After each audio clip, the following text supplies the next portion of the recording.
2일 모닝 미팅 시작하겠습니다. 첫 번째 순서는 채권 전략 발표. 예, 저희 11월 월보이고요. 저희는 이제 이번 주에 있을 백악관의 새 주인이 결정이 되는데 어떤 사람이 되더라도 금리 상승 압력이 좀 우세하다라는 입장이고요. 저희 MM 자료 왼쪽 차트 봐주시면 실제로 1900년 이후에 30번의 대선이 있었고 30번의 의회 선거가 있었는데 수업 사례, 대통령과 양원이 하나 당으로 통일되는 사례가 21번 있었습니다. 그런데 재밌는 건 60일 동안 금리가 오른 적이 10번이고요. 내린 적 11번입니다. 양원이 일치된 사례는 26번 있었는데 금리가 올라간 적이 15번, 내려간 적이 11번이죠. 그러니까 사실은 이벤트 사건만 놓고 봤을 때는 금리에 미친 영향이 없고요. 기본적으로 대선 전후에 경기 여건이 중요한데 누차 말씀드렸지만 추가 경기 부양 정책 없이는 11월 이후에 미국의 소비 절벽 전망되는 상황이고 재무부가 이미 1.65조 달러 현금 축장에 있다. 그래서 저희는 결국은 대선 이후에 새로운 주인은 돈이 될 거다. 돈 쓰면서 금리가 올라가는 그림들을 보고 있고 특히나 11월 달에 그 브렉시트 관련돼서 잠깐 간단히 말씀드리면 12월 달이 전환기간 종료고요. 11월 달에 EU 총회에서 합의문이 작성이 돼야 되는데요. 가장 조금 견해차를 보였던 어업권 문제에서 프랑스가 양보하고 공정경제 문제에서 영국이 좀 양보하는 모습들이 지난주에 확인되면서 저희는 11월 중에 브렉시트 이슈도 유의미한 진전을 보고 있습니다. 그러면 대선, 브렉시트 완화가 되면서 기본적으로 금리 상승 압력이 어떤 시나리오에서도 좀 우세하다라고 보고 있고요. 오른쪽 한국 같은 경우에는 11월 달에 수정 경제 전망이 있습니다. 8월 달에 한은이 제시한 올해 우리나라 성장률이 마이너스 1.3인데 저희 하우스 같은 경우에 마이너스 0.8 정도를 보고 있어서 기본적으로 성장률 전망치 상향 주장 가능성이 높다라는 거고요. 더 중요한 건 오른쪽에 최근 국내 전세 가격이 굉장히 급등하고 있는데 우리나라 물가 바스켓의 17%가량이 전월세입니다. 그래서 내년 초에 국제유가랑 전세 기저유가가 동시에 나타난다. 내년도 물가 전망치도 상향 조정 전망을 하고 있어서 전반적으로 11월 달에는 채권 금리에 대해서는 조금 방향을 더 정확하게 좀 위로 보고 있다는 말씀 드리겠습니다. 이상입니다.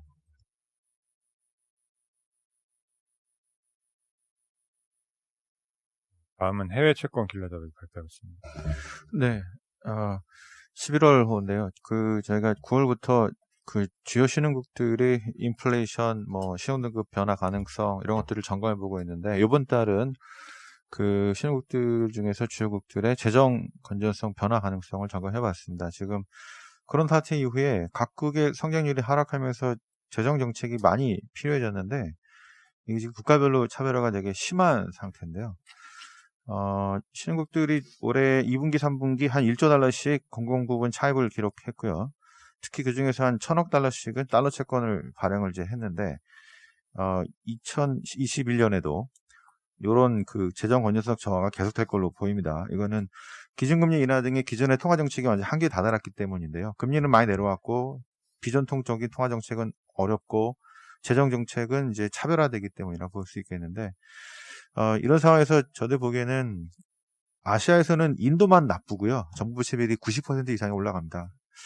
그리고 근데 아시아보다는 중남미하고 이미아라고 하는 러시아, 남아프리카, 중동 이쪽에도 나쁠 것 같은데 이 중에서 특히 저들 브라질, 인도, 남아공 순으로 지금 거의 비주제비율이 100% 이상으로 가기 때문에 상당히 내년에도 어려울 것 같다고 해서 비중 축소를 좀 말씀드리고 러시아, 멕시코, 인도네시아 쪽은 재정은 괜찮을 것 같은데 그 중에서도 특히 멕시코 쪽이 내년에 좀 유망하지 않을까 이렇게 판단을 하고 있습니다. 네, 이상입니다. 좀 전에 언급하신 국가들, 브라질이나 러시아나 다 원자재 위주의 국가인데 서로 차별화되는 이유는 뭐예요? 재정 건전성 전략이었던 것 같아요. 그러니까 2007년에는 러시아는 부채 비율이 한 10%, 그다음에 브라질은 한 55%였는데 그 10년 동안 실은 브라질 같으면은 파퓰리즘 정책으로 특히 연금 등등으로 엄청난 돈을 지금 쏟아부었기 때문에 지금 거의 100%를 향해 갔고요. 러시아 같은 경우는 10년 전에 10%에서 지금은 해봤자 한 20%, 30% 이 정도 같은 원자재로 그 돈을 벌었지만 실은 여러 가지 복지나 연금 혜택 이런 것들에 따라서 지난 10년간의 재정 정책에 따라서 완전히 다른 길을 걸었다라고 보여집니다. 그래서 지금 러시아는 제일 낮고 브라질은 제일 높은데 이런 것들은 지금 이런 식으로 차별화가 단순히 원자재로 하는 게 아니고 정부의 경제 정책에 달려 있었다 이렇게 볼 수 있겠습니다. 다음에 연결해서 원자재 전략 발표하겠습니다. 네, 지난주 미국 3대 주가 지수가 일제히 5에서 6% 하락하는 등 위험자산 전반이 큰 폭 후퇴를 했는데요. 원자재 시장도 지난주 S&P GSCI 기준으로 수익률이 마이너스 5.01%를 기록을 했습니다. 3주 연속 똑같은 재료가 원자재 시장의 그런 가격 방향성을 좌지우지하고 있는 상황이고요. 코로나19에 대한 재확산 그리고 미국 대선을 앞둔 위험 회피라고 하는 부분이 위험자산 전반에서 그런 부담으로 작용하고 있는 것 같습니다. 특히 코로나19 그런 재확산 속에서 유럽 일부 주요 국가들이 다시 또 경제활동 봉쇄 조치를 내놓으면서 유가가 가장 많은 타격을 받았었고요. 에너지 섹터가 마이너스 8%대 하락률을 보였습니다. 반대로 그 유가는 큰 폭 하락을 했지만 지난주 말씀드렸던 천연가스 같은 경우에는 유가 하락이라고 하는 말은 미국의 생산 증가세 자체가 제한이 될 거다라고 하는 전망이 나올 수밖에 없고, 그리고 지난주 나왔던 미국의 원유 재고 가스 재고가 예상보다 적은 그런 수준의 증가를 보이면서 추가적으로 천연가스 가격의 강세는 좀 이어지고 있는 상황입니다. 농산물 섹터 같은 경우에는 그런 미국 그런 곡물 수출 지표는 상당히 호조세를 보였음에도 불구하고 지난주에 차익 실현 매물이 좀 유입이 됐는데요. 달러 강세 그리고 브라질과 러시아에서 비 소식이 나타나면서 일부 차익 실현이 유입됐다라고 좀 보고 있습니다. 기금속 섹터와 산업금속 섹터는 상대적으로 그런 하락률 자체가 좀 제한이 되면서 좀 선방했던 섹터라고 일단 보고 있고요. 기금속은 달러 강세라고 하는 부분이 실질금리 상승 그리고 인플레이션 해지의 후퇴라고 하는 부분으로 차익 실현 매물을 유입할 수 있는 그런 빌미는 될 수는 있지만 지난주에 안전자산 선호가 유입되면서 금 가격의 하방 경직성을 좀 강화를 해줬다라고 좀 보고 있고요. 산업금속 섹터 같은 경우에는 코로나19의 재확산이라고 하는 부분은 결국 선진시장 그리고 유럽과 미국 중심으로 사실상 나타나고 있기 때문에 중국 수요 의존도가 높은 산업금속 섹터 같은 경우에는 오히려 하방 경직성이 상당히 강했었다라고 좀 보고 있습니다. 단기적으로 보면 코로나19의 재확산 그리고 유럽 주요국들의 재봉쇄 조치가 취해지면서 3, 4월 그런 데자뷰라고 하는 부분들이 상당히 좀 많이 좀 예상이 되고 있는 상황입니다. 유가가 다시 또 마이너스 유가가 되지 않을까라고 하는 걱정들이 생길 수밖에 없다라고 보는데, 저희는 지금 현재 석유 시장 펀더멘탈이 3, 4월과는 분명한 차이가 있다라고 좀 다시 한 번 더 강조드리도록 하겠습니다. 3, 4월 같은 경우에는 코로나19 확산 때문에 수요가 상당히 많이 위축된 가운데 러시아와 사우디아라비아 간의 갈등 속에서 공급도 증가했던 구간이었었다라는 점이 유가에 과도한 하방 압력으로 좀 작용했다라고 보면요. 지금 현재 코로나 재확산이라고 하는 부분은 유가의 하방 압력 재료이긴 하지만 오펙 플러스 산유국들은 석유 시장 안정화 정책을 계속 강구하고 있다라고 좀 보고 있습니다. 결국은 11월 말에 예정된 오펙과 오펙 플러스 산유국 회동이 가장 중요하다고 일단 보고 있고요. 내년도 1월에 예정된 추가 감산 합의 완화의 연기 또는 추가 감산이라고 하는 부분이 논의될 수 있겠다라고 예상해 볼 수 있겠습니다. 이상입니다. 예, 다음은 투자 전략 발표하겠습니다. 지난 29일 중국 19기 5종 전회 성명이 발표되었습니다. 성명문은 14조 원의 계획의 주요 방향성만 제시하고 구체적인 목표 설정을 내년 3월 양회에서 발표될 전망입니다. 주요 내용으로는 내부 대순환 우선이 향후 발전의 주축이 되겠습니다. 소비 추진은 과거 가전하향처럼 이 수요 측면의 부양보다는 고품질 공급을 통해 수요를 유발할 것입니다. 중국 본토 제품의 굴기와 해외 브랜드 대체는 주요 추세가 될 전망입니다. 또한 혁신을 15차례 언급하는 등 과학기술 혁신을 연례 없이 높은 중요도로 격상시켰습니다. 향후에 다양한 산업에 대한 포괄적인 육성보다 정책 초점이 우선 반도체 장비 소재 등 핵심 기술에 맞춰질 것입니다. 그리고 녹색 발전은 질적 성장 수단 중 하나라고 언급했습니다. 2025년까지 비화석 에너지 소비 비중이 18에서 20%까지 큰 큰 폭으로 상향 조정될 것입니다. 그래서 신재생 에너지, 친환경 자동차의 중장기 성장성이 요하고 과학기술 혁신에 따른 정보기술 업종, 내수 소비 업종의 수혜가 예상됩니다. 이상입니다.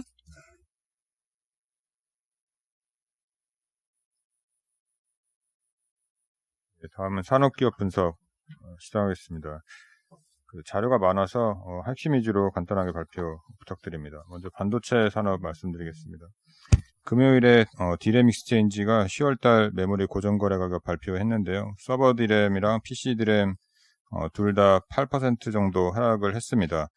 저희가 4분기에 메모리 가격 하락률을 한 마이너스 한 7% 정도 전망을 하고 있기 때문에 뭐 유사한 수치다 이렇게 좀 보면 될 것 같고, 보통 분기 가격은 첫 월에 다 바뀌고 두 번째, 세 번째 월은 변동폭이 거의 미미합니다. 왜냐하면 다 분기 계약이기 때문에 10월 달에 마이너스 8% 빠진 게 그냥 분기 가격으로 결정될 가능성이 좀 높지 않을까 이렇게 보고 있습니다.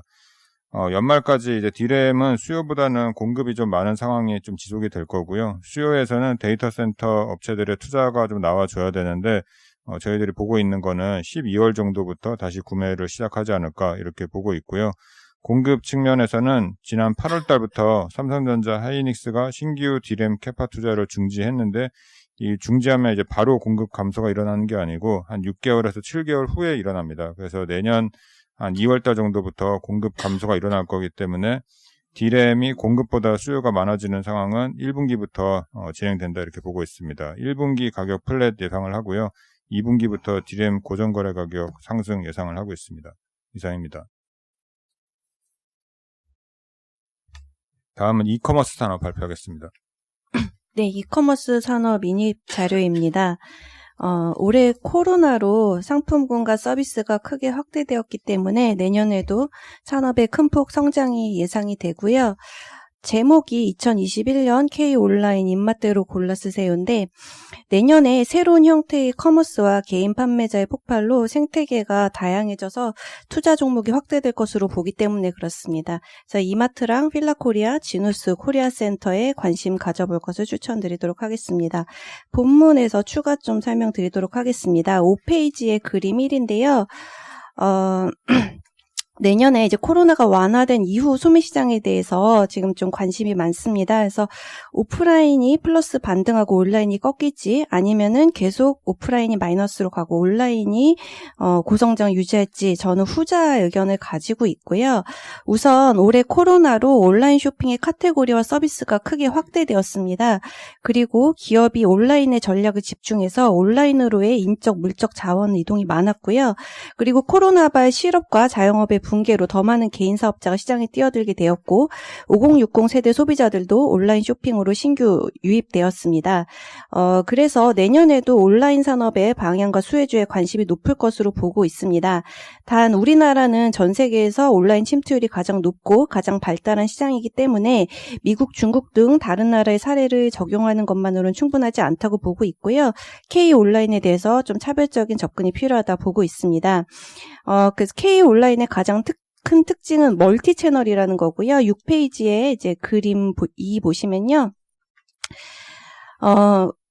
한국 이커머스 점유율입니다. 그래서 지배적 사업자가 없고요.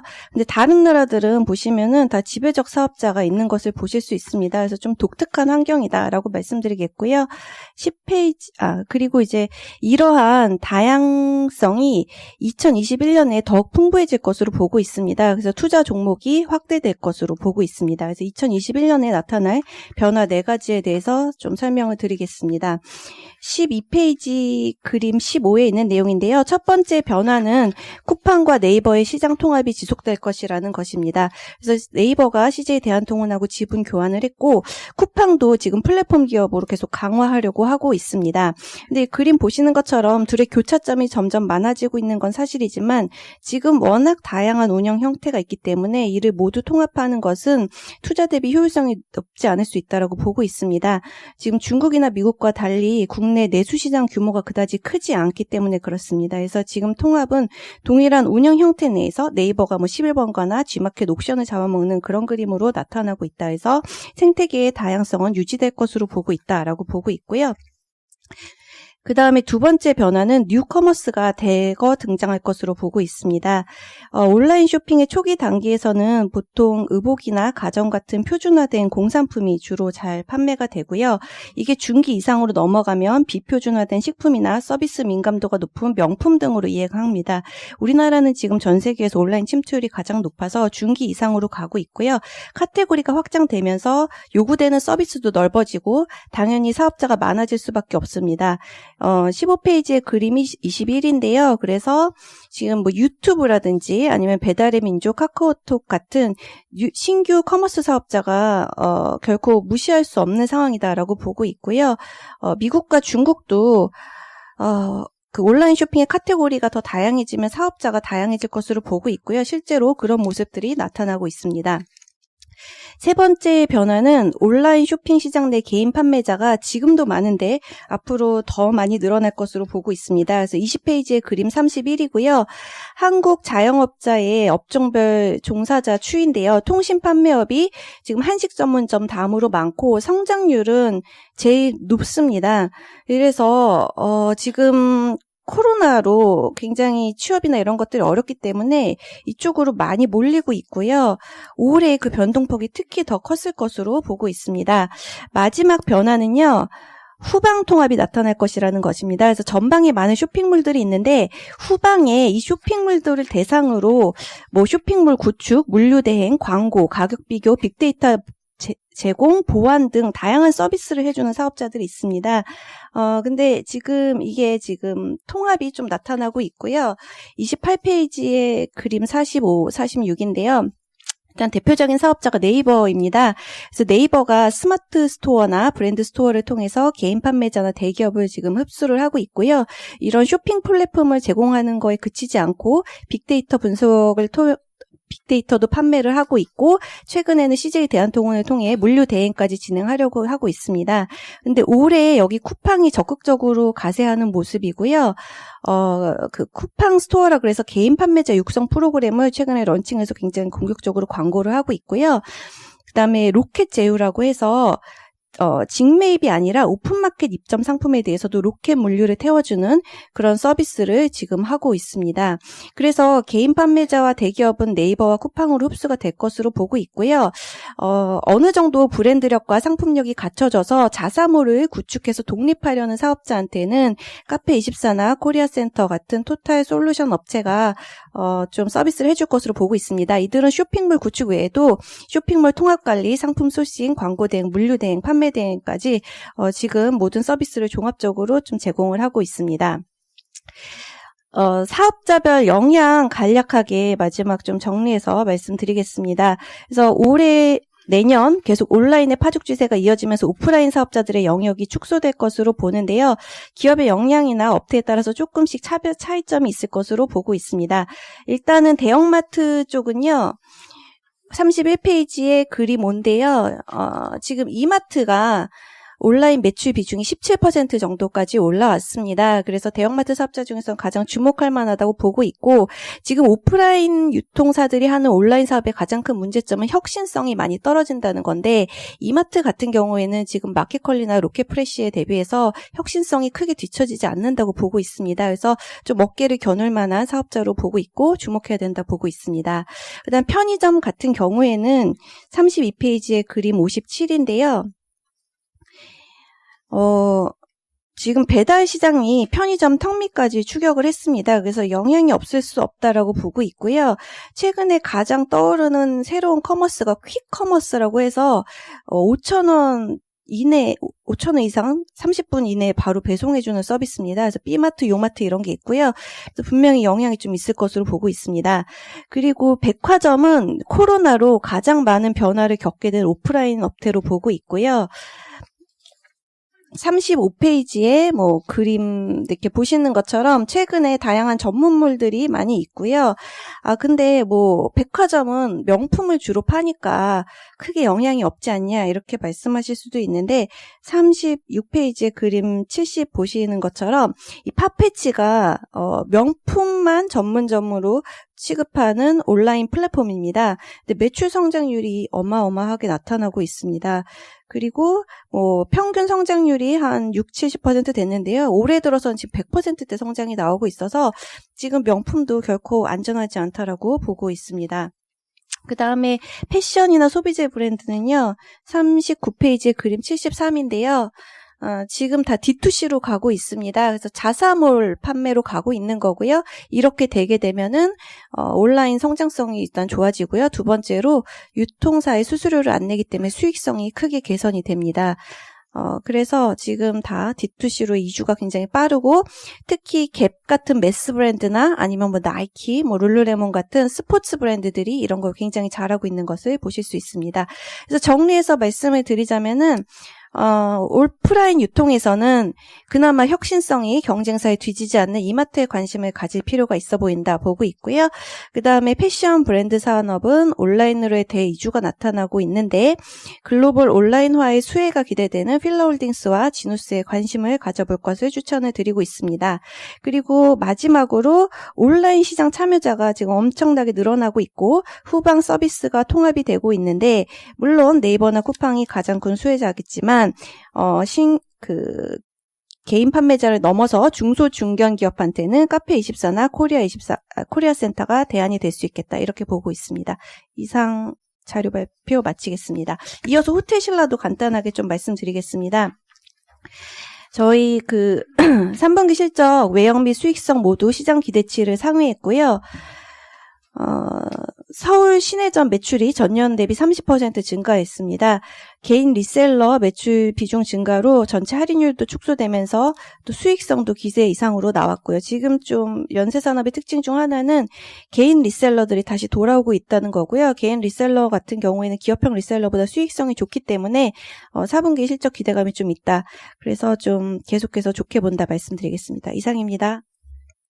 말로는 좋은 말로 뭐 멀티 채널이라고 하지만 실제로는 지금 난립하고 있는 양상으로 봐야 되는 거 아닌가요? 지금 돈 있는 오프라인 회사들이 잘 안 되고 있는 온라인을 갖다가 강하게 해서 좀 합종 연행을 시도할 가능성은 없어 보이나요?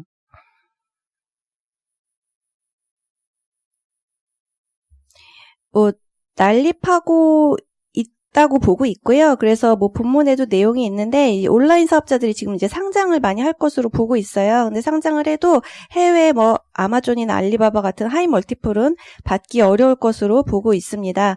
하지만 이제 뭐 특징 중에 하나는 미국은 아마존은 주가가 엄청 잘 되는데 이베이는 주가가 전혀 안 되거든요. 그래서 어떤 특정 사업자로 쏠리기보다는 우리나라에는 뭐 높은 밸류에이션은 받지 않아도 굉장히 많은 종목이 탄생할 수 있다라고 보고 있고요. 그런 쪽으로 투자 포인트를 맞춰야 된다. 그래서 뭐 이마트나 필라 이런 것들이 저게 온라인 기업이야 별거 없을 것 같아 이렇게 보이지만 뭐 이런 종목들도 다 투자 아이디어가 될 수 있다라는 게 제 리포트에서 이제 말씀드리는 바고요. 오프라인 사업자들이 뭐 돈으로 다 통합한다. 저는 이거는 별로 가능성이 크지 않다라고 보고 있고요. 오프라인 사업자들이 지금 경쟁력이 굉장히 약합니다. 아까 계속 말씀드렸다시피 그 온라인 몰의 혁신성이 굉장히 많이 떨어지고 있고요. 사업 내에서 많이 뒤처지고 있어요. 그래서 굉장히 후발주자에 가깝다라고 말씀을 드릴 수 있을 것 같고요. 제가 여기 7페이지에 그림 6에 좀 정리를 해놨는데 이게 다 통합이 어려운 게 제가 계속 말씀드리는 게 온라인 쇼핑이 진화하면서 더 많은 상품군을 판매를 하게 되고요. 그러면은 새로운 서비스 유형이 필요하게 됩니다. 그래서 지금 그거에 맞춰서 이렇게 다양한 사업자들이 탄생을 하고 있는 거고요. 이거를 현실적으로 다 통합할 수도 있지만 통합하기에는 국내 소매 시장의 규모가 뭐 중국이나 미국에 비해서 10분의 1도 안 되기 때문에 과연 투자 대비 효율성이 있을지 걱정을 한번 해볼 필요가 있고요. 그래서 지금까지 좀 주도적인 M&A 이런 게 나타나고 있지 않은 이유가 그것 때문 아닌가라고 생각하고 있습니다. 코리아센터 카페24를 비교 좀 해주죠. 코리아센터 최근에 주가도 급등하고 있는데 이제 코리아센터나 카페24나 기본적으로 이제 쇼핑몰 구축 서비스를 하고 있고요. 이제 차이점이라면은 이제 카페24는 무료라는 거고 코리아센터는 유료라는 겁니다. 그리고 또 한 가지 차이점이 있는데요. 코리아센터는 저희 몰텔이라 그래가지고 직구 비즈니스가 굉장히 큽니다. 근데 최근에 이제 주가가 많이 오르고 있는 거는 원화 약세로 인해서 지금 직구 수요가 굉장히 크게 늘어나고 있고요. 또 올해 코로나로 인해서 연말 블랙 프라이데이 시즌에 직구가 어마어마할 것으로 보고 있습니다. 그래서 4분기 실적 기대감이 굉장히 높기 때문에 그렇습니다. 그래서 이렇게 직구 쪽 물량이 늘어나면서 이쪽 부분의 수익성이 굉장히 크게 개선되고 있고요. 작년까지만 해도 영업이익률 1~2%이던 게 지금 4%까지 올라왔고, 잘하면은 올해 연말 내년쯤 되면 거의 한 5~6% 수준으로까지 올라갈 수 있지 않을까 이렇게 기대하고 있습니다. 예, 다음은 내용을 연결해서 육상운송산업 먼저 발표하겠습니다. 네, 쿠팡이 아까 말씀드렸다시피 로켓 제휴 사업을 하고 있는데요. 이제 전일자로 해서 이제 쿠팡이 택배 사업자 신청을 했습니다. 그래서 2019년 8월에 택배 사업을 반납한 이후에 다시 1년 만에 다시 재신청한 거고요. 사업 진출 목적은 첫 번째로는 아까 로켓 제휴 사업을 하면서 관련된 물류를 배송하기 위한 목적, 두 번째로는 이제 택배 쪽으로도 중장기 사업 기회를 확보하는 측면입니다. 로켓 제휴에 대해서 좀 더 말씀을 드리면 이제 풀필먼트 서비스인데요. 이제 제3자가 쿠팡한테 물류센터에 물량을 입고하고 쿠팡이 이를 배송하는 방식인데, 택배 사업자 자격이 없어서 이거를 쿠팡이 매입한 후에 배송을 했었습니다. 근데 사실 그러면 로켓 배송과 다를까 뭐냐 이런 이슈가 있는데요. 이제 풀필먼트 사업을 온전하게 하기 위해서 이제 매입 없이도 상품 배송이 가능하도록 일단 택배 사업을 신청한 것으로 좀 판단하고 있습니다. 그래서 단기간 내 택배 시장 내 경쟁 심화가 나타날 가능성은 다소 제한적인데요. 다만 중장기적으로 쿠팡이 이 사업을 점점점 확대할 경우 이제 택배 온전한 사업으로도 좀 이제 영역을 확대할 수 있어서 중장기적으로는 경쟁 심화 요인이라고 좀 판단하고 있습니다. 이상입니다. 이번에 메이저 3사가 하던 쿠팡 물량들 있잖아요. 이게 장기적으로 대체될 건데 그럼 좀 부정적 영향이 있지 않나요?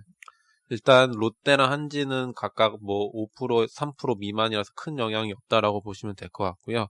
CJ는 거의 없고 한지는 지금 쿠팡이 차지하는 비중이 12% 정도 됩니다. 네, 다음은 현대오토에버랑 LG상사 발표하겠습니다. 예, 오토에버 먼저 말씀드리겠습니다. 매수 의견 유지하고 목표 주가 소폭 상향 조정했습니다. 투자 포인트는 코로나19 영향으로 신규 SI 프로젝트 집행은 계속 지연이 되고 있는데, 해외 계열사 IT 인원 통합하는 게 내년까지 지속되고, 그러면서 좀 고마진의 IT 아웃소싱 매출 비중 확대가 되면서 수익성 개선이 되고 있습니다. 중장기적으로는 디지털 전환 가속화에 따른 수혜로 연평균 10% 초반 영업이익 성장 이어갈 수 있을 거라고 보고요. 최근 주가 강세는 정의선 회장 취임 그리고 삼성그룹 상속 개시하면서 이제 지배구조 개편에 대한 기대감들이 좀 커진 상황인 것 같고요. 위치상으로는 지배구조 하단에 위치하고 있지만 정의선 회장이 9.6% 보유하고 있기 때문에 기업가치 제고에 대한 기대감들도 반영을 하고 있는 것 같습니다. 글로벌 피어들 주가들이 좀 올라가서 요 평균 대비 20%한 스킴을 그대로 적용을 해서 목표 주가를 76,000원으로 상향 조정했고요. 3분기 실적은 그럭저럭 예상 수준으로 나온 것 같습니다. 다음 LG 상사이고요. 홀드 의견 계속 유지를 합니다. 실적은 영업이익 349억으로 컨센서스 충족을 했는데, 내용을 뜯어보면은 좀 극단적으로 갈리는 것 같습니다. 물류는 너무 잘 나왔고 나머지는 예상보다 너무 안 나왔는데, 물류가 잘 나온 이유는 지난번 SDS 때도 말씀드렸던 것처럼 연말 물류를 좀 조기에 집행한 거 있다. 그러니까 4분기에 나와야 될 게 좀 당겨서 나왔다라고 보시면 좋을 것 같고요. 반면에 과거 트레이딩이라고 했던 산업재 솔루션은 아무래도 철강 쪽 트레이딩이 별로 없다 보니까 포스코인터나 삼성물산 대비해서는 개선폭이 상당히 미미했던 것 같고, 그리고 에너지팜 쪽은 석탄 가격이 계속 빠지고 있는 관계여서 손실이 확대가 됐습니다. 4분기는 석탄 가격이 지금 소폭 반등을 하고 있기 때문에 에너지팜 쪽 손실 축소는 예상이 되지만, 말씀드린 대로 물류 좀 땡겨 쓴 게 좀 덜 나온다라고 보면은 영업이익은 감소할 걸로 보고 있고요. 지금 긍정적인 측면은 자사주 연말까지 1,000억 원 하기로 한 게 지금 한 310억 정도밖에 안 샀기 때문에 계속 연말까지는 자사주 매입은 들어올 거고요. 부정적으로 인 쪽을 생각해 보자면 최근에 삼성물산이 탈석탄 선언을 했습니다. LG 상사는 사실 이제 에너지 쪽에서 석탄이 지금 이익은 못 내고 있지만 상당히 큰 비중을 차지하고 있는데 이 사업 존폐에 대해서 계속 좀 압박을 받을 수 있는 부분이 있을 것 같습니다. 이상입니다. 예, 다음은 KB금융지주 발표하겠습니다. KB금융지주 매수 의견 유지하고요. 예상치 상회했었던 3분기 실적과 프루덴셜 생명 합병 효과 감안의 EPS를 14에서 21% 상향 조정하고 이로 인해 목표가 역시 13% 상향 조정해서 53,400원 제시합니다. 지난주 화수목금 4일간 저희가 NDR 진행했고요. 최대 관심사였던 이 배당 관련해서는 경영진의 의지는 적어도 작년 수준의 배당 성향 26% 유지 노력하겠다라고 했습니다. 추가적으로 아마 코로나가 안정되면 중간 배당, 분기 배당 이런 부분 논의될 것으로 예상되는데요. 아직 지금 시점을 논하기엔 좀 이르다고 봅니다. 마진의 바닥은 현재부터 내년 1, 2월까지 지속될 것으로 보고 있고요.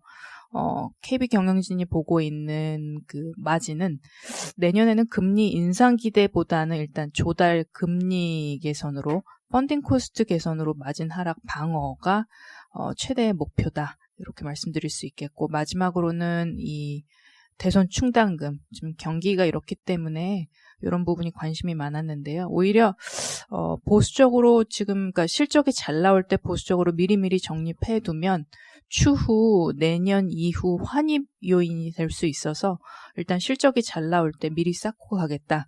이런 입장이 변함이 없는 것으로 보고 있습니다. 여전히 저희의 토픽이고요. 한 투자자분이 재밌는 질문을 하셨어요. 모두의 토픽인데 KB금융이 과연 더 보여줄 것이 남아있느냐라는 질문에 KB금융은 일단 이렇게 실적이 꾸준히 개선되고 있는데 펀더멘털이 주가에 충분히 반영되지 못하고 있다는 그런 부분 때문에 계속 펀더멘털 개선 의지를 보였고요. 동시에 완성도 있는 주주 환원 정책을 다시 한번 강조하면서 그 부분이 확실히 주가에 반영되도록 노력하겠다. 이런 말씀 해주셨습니다. 이상입니다. 다음은 SK이노베이션 발표하겠습니다. SK이노베이션 3분기 영업적자 290억 원 발표했습니다. 2분기가 4,400억 원 영업적자였기 때문에 표면적으로는 한 4천억 개선된 거다, 이렇게 좀 이야기는 할 수 있겠지만, 실상 뜯어보면은 그렇지 않습니다. 그 유가가 좀 올랐기 때문에 재고 관련 손익이 5,600억 원이 지금 들어온 숫자고요. 제품 마진, 수익성 측면에서 보면 오히려 2,400억 원이 악화된 실적이다라고 보시면 될 것 같습니다. 지금 재무 구조가 상당히 좀 급격하게 악화가 되고 있는데요. 그 페이지 6페이지를 좀 보면서 말씀을 드리겠습니다. 부채 비율은 이제 한 150%, 그리고 순차입금 규모가 이번 분기에 한 9조 6천억 원으로 또 이제 급증을 했습니다. 지난 이제 2014년 최대치가 이제 8조 3,900억 원이었고요. 2014년 이제 하반기에. 이 당시가 정부에서 한계 기업 구조조정 이제 방안을 좀 발표했었고, 거기에 이제 건설, 조선, 정유가 들어왔어. 이런 재무 구조가 이제 문제가 있다. 이렇게 이제 발표했던 시기인데, 지금은 지금 6개 분기 연속으로 증가를 하고 있고요. 직전 분기 대비 8,500억 원. 연초 대비는 이제 3조 원가량 순차입이 지금 늘어난 수치입니다. 문제는 앞으로 요 순차입금 증가가 계속될 거라고 지금 예상이 되는 게 좀 문제가 좀 있고요. 정유나 이제 화학이나 이쪽에서 돈을 앞으로 벌긴 좀 어려운 상황인 것 같습니다. 코로나19 그리고 이제 글로벌 저탄소 전략 때문에 정유업은 이제 장기 분이 좀 예상이 되고요. 그리고 PX 중심의 화학입니다. 공급 과잉으로 상당 기간 좀 좋지 않을 것 같고요. 반면에 지금 EV용 2차 전지 투자를 좀 늘리겠다라고 적극적으로 홍보를 하고 있는데, 이쪽 분야는 이제 앞으로 여기도 3년간 매년 2조에서 3조 원씩 좀 소요가 좀 돼야지 캐치업을 좀 할 수 있는 상황입니다. 그래서 이런 걸 감안하면은 순차입금은 앞으로도 좀 급등세가 좀 이어질 것 같고요. 그 얘기는 이제 기존 사업들은 이제 투자가 좀 어려울 수 있고, 오히려 적극적인 이제 자산 매각을 통해서 이런 재무 구조 개선에 대한 이제 파이낸셜 솔루션이 좀 필요한 그런 상황이라고 보시면 될 것 같습니다. 4분기는 이제 유가가 살짝 좀 빠졌기 때문에 전반적인 업황 개선은 없습니다. 그래서 영업적자 한 3천억 정도 예상을 하고요. 투자 의견 홀드 유지를 하겠습니다. 이상입니다. 재무구조 타개를 위해서 분사 가능성은 없다고 보시나요? LG화학 지난주 분사 지금 얘기가 됐는데, 이노베이션에서도 상당히 이제 원했을 거예요. 왜냐면 인적 분할은 불가능한 상황이기 때문에, 이노베이션은.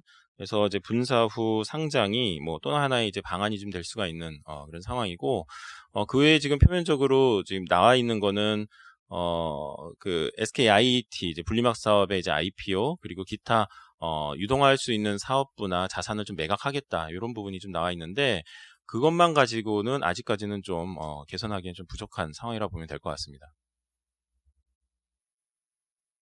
네, 다음은 S&T 모티브라 현대위와 발표하겠습니다. 예, S&T 모티브 먼저 말씀드리겠습니다. 지금 3분기 실적이 예상보다 잘 나왔고요. 지금 이제 전동화 관련된 매출액이 766억 원으로 65.7% YOY로 성장을 했고, 이제 매출액 비중이 37%를 기록해서 규모 면에서는 분기 최대 수준을 기록을 했고요. 이 부분은 그 전동화 관련된 부분은 지금 2023년에는 대략 6,558억 원, 대략 50%를 넘어갈 걸로 보고 있기 때문에 이제 전동화 부분의 성장세는 계속이 될 거고요. 이게 이제 중장기 주가에 반영될 거라고 봅니다. 지금 이제 이슈는 현대차 그룹이 내년부터 EGMP를 도입을 하는데, 이렇게 되면 이제 경쟁사의 출현이라든가 이런 부분에 대한 어떤 이원화 가능성, 뭐 이런 부분들인데, 지금 물량이 커지면서 어떤 이원화 가능성은 충분히 있다라고 보고 있고요. 다만 이제 S&T 모티브의 원가 경쟁력하고 모비스의 아웃소싱 정책, 이게 협력의 근간이기 때문에 기본적으로 시장 커지는 수혜는 계속 누리는 구조로 간다, 이원화가 된다고 하더라도, 예, 그렇게 보고 있고요.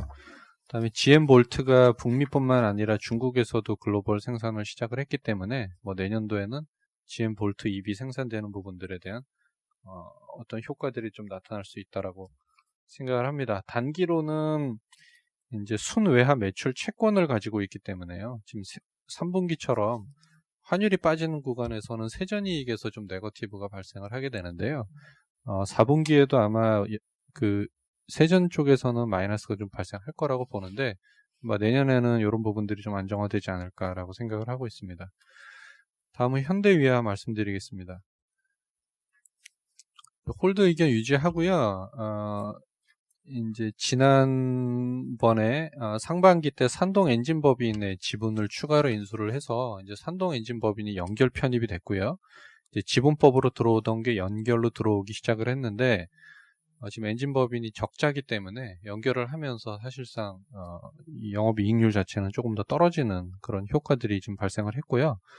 다만 이제 4분기는 현대차 그룹 중국 사업이 3분기보다는 좀 나아질 거라고 보고 있기 때문에 이 4분기에는 연결 영업이익에서 플러스 효과가 좀 나지 않을까라고 생각을 하고 있습니다.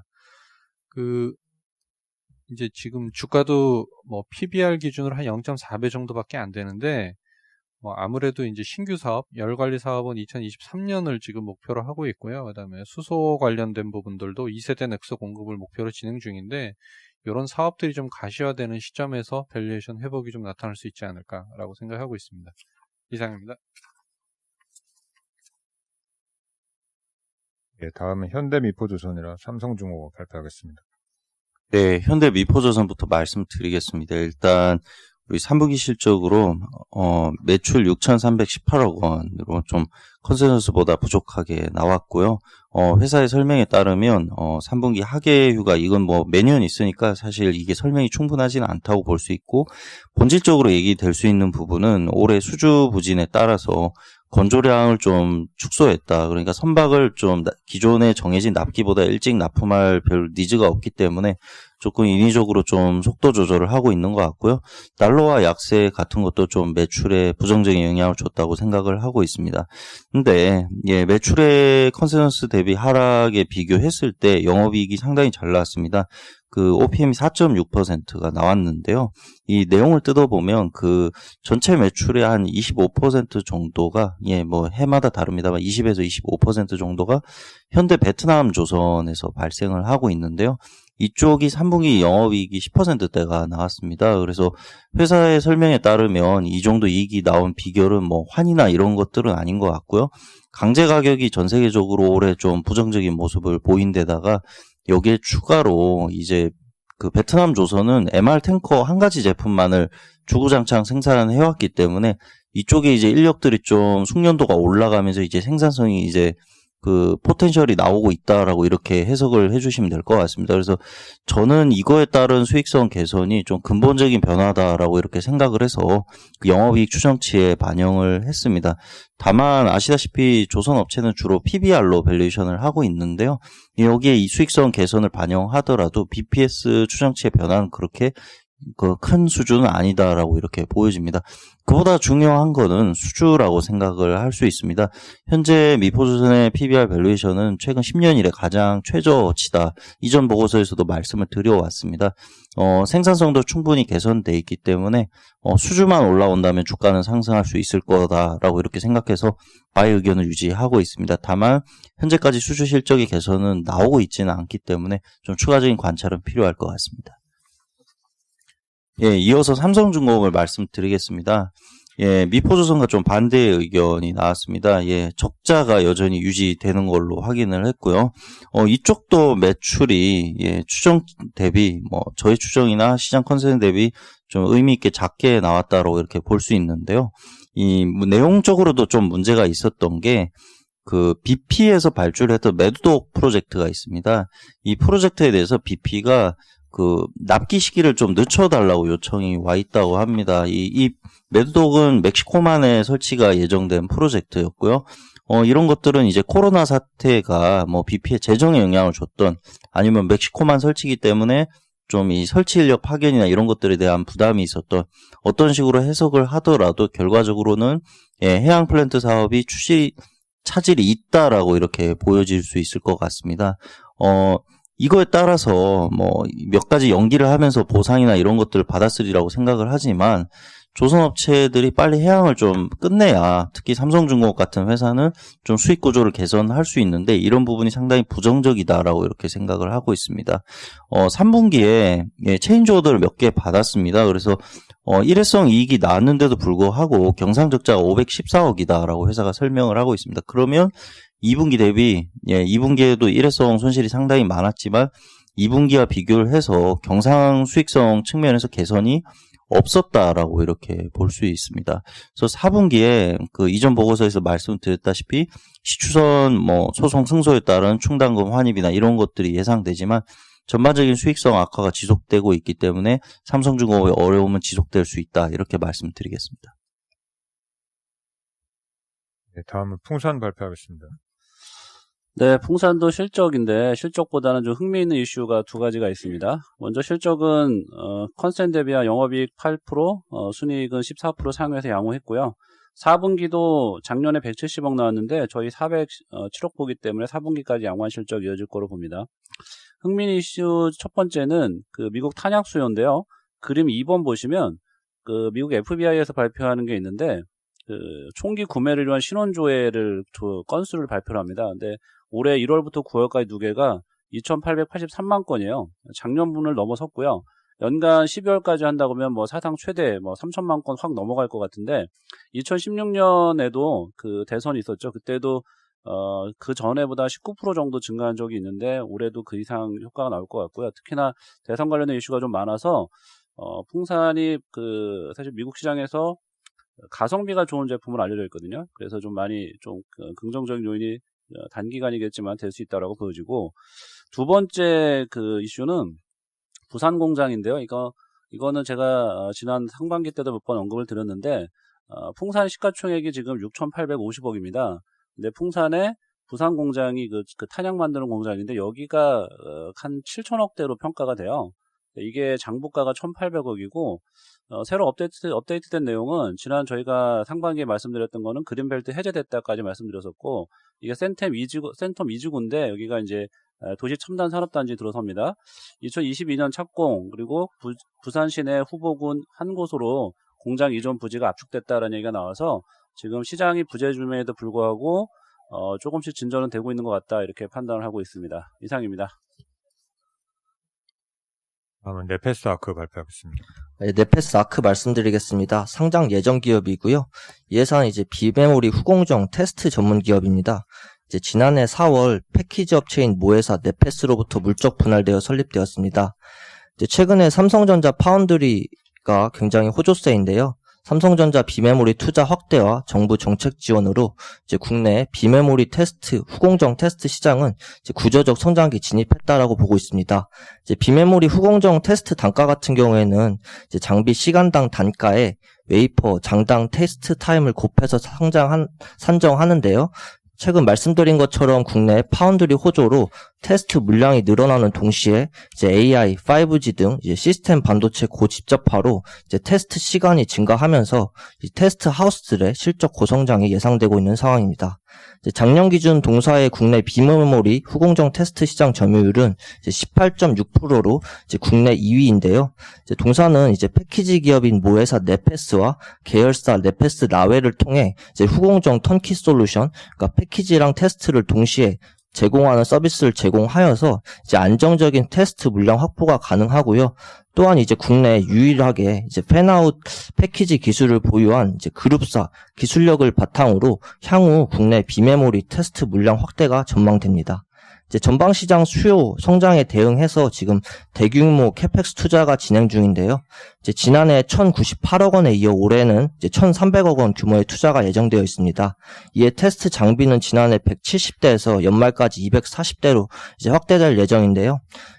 이제 이런 내년에는 이제 이런 증설 효과와 이제 미국 대형 팬리스 이게 리포트에 명시하지 않았는데 이제 퀄컴으로부터 팬아웃 PLP 테스트 물량을 확보하면서 이제 강한 외형 성장과 이제 수익성 개선이 예상됩니다. 이제 2021년 예상 PER은 공모가 기준 10.4에서 11.8배 수준이고요. 향후 이제 기존 PMIC 유지에서 이제 SOC, DDIC 등으로 이제 테스트 다각화와 이제 글로벌 대형 고객사 확보 등 이제 매출 다변화를 통한 이제 성장 모멘텀이 기대되는 기업입니다. 이제 수요 예측일은 오늘과 내일 진행될 예정이고요. 상장 예정일은 이제 11월 17일입니다. 이상입니다. 네, 다음에 LG전자 발표하겠습니다. 예, 짧게 말씀드리겠습니다. 예, 세부 실적 3분기 발표되었고요. 예, 가전이랑 TV 쪽 실적 개선이 있었다라고 볼 수가 있습니다. 전장 부품 사업은 이제 자동차 고객사 생산 재개 효과로 영업 적자폭 크게 감소했고요. 스마트폰 사업은 이제 판매량 증가했는데 펀더멘탈 개선은 없었습니다. 4분기는 이제 LG전자 어닝 구조 특성상 이익 규모가 이제 가장 작은 분기인데 예, 올해 4분기는 예, 실적 개선 가시성은 예전보다는 높아질 것으로 보고 있고요. 이유는 가전 TV에서 낮은 재고 때문에 예, 결국에 셀아웃 프로모션 비용 지출 크지 않을 거고, 그 다음에 자동차 고객사 가동률 상승으로 전장 부품 사업 실적도 이제 개선될 것으로 보고 있습니다. 장기 리레이팅 기반 다지는 국면이고요. 지금 현주가 기준 밸류에이션 PBR 0.9배인데 업종 평균 2.3배 정도이기 때문에 예, 지금 전평가 매력도가 최고의 미덕이라고 지금 4분기는 투자 포인트로 보시면 될 것 같습니다. 이상입니다. 예, 다음은 경제 코멘트 하겠습니다. 네, 어제 발표된 한국 10월 수출 지표 발표드리겠습니다. 10월 수출 마이너스 3.6%로 이제 막 감소 전환했는데요. 일평균 기준으로 보시면 9개월 만에 플러스 났습니다.